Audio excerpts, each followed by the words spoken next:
morning and welcome to yet another beautiful day in Rosendale, Wisconsin, home of the Winnebago RC Flyers Club.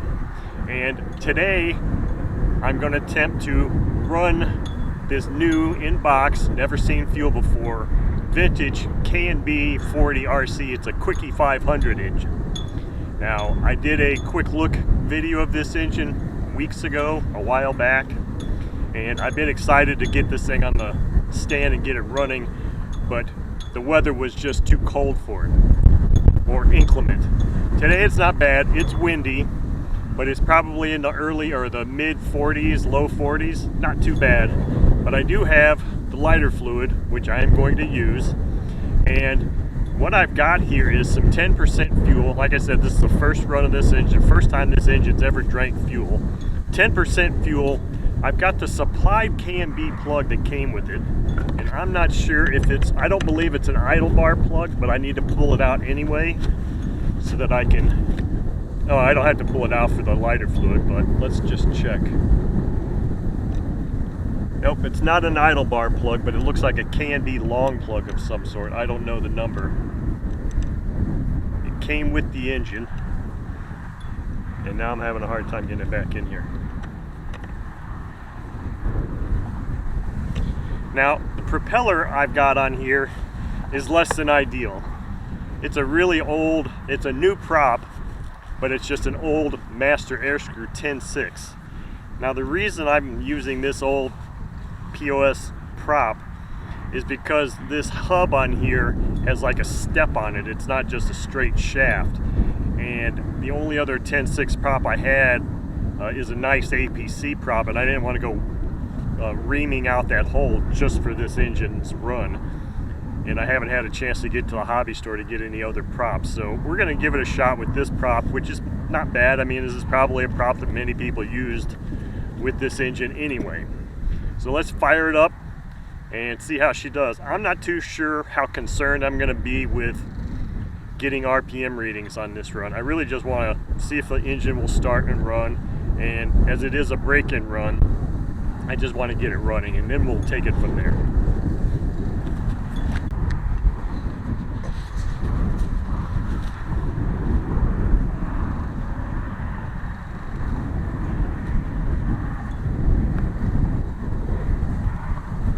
Alright, so first let's prime it.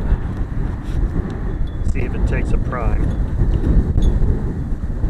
Can't tell if there's fuel coming through there or not.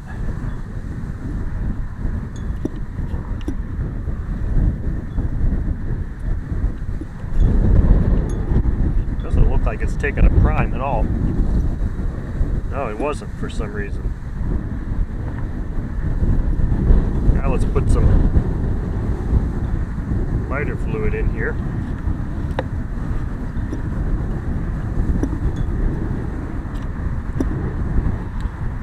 Put my gloves back on.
seem to be super hot at all.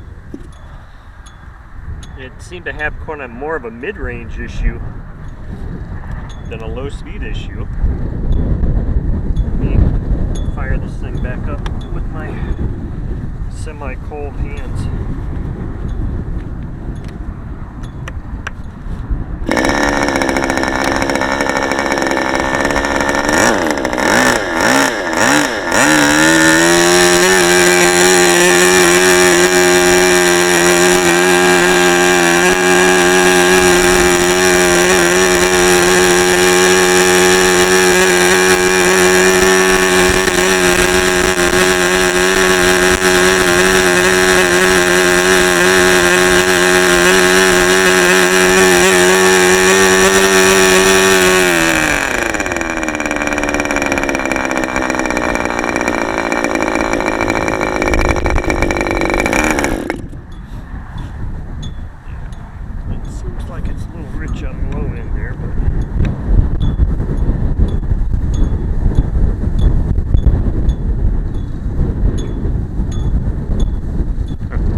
Intending to get it to go that high. I'm not sure why all of a sudden it started going that high RPM. It's really warm now. I think I'm going to end that first run there. Okay, so that was a really good run for this engine. First run of this engine. It started leaning out there at the end, I think, because I noticed that the tank was getting really low. And I think that's why it was really leaning out. But for the first run of this engine, it's pretty impressive. I mean, it wasn't too bad of a run, and they say that this is requires very little break-in time in the instruction manual, but it seems like a nice little engine. I'm sure it'll run very fine once it's fully broken in. It's got great compression now, and this prop didn't do too bad on it. But I mean, there you go. First run of this. I don't know what the vintage of this engine is, early 80s I think, I don't recall now. Quickie 500 KNB RC 40 engine. There you go.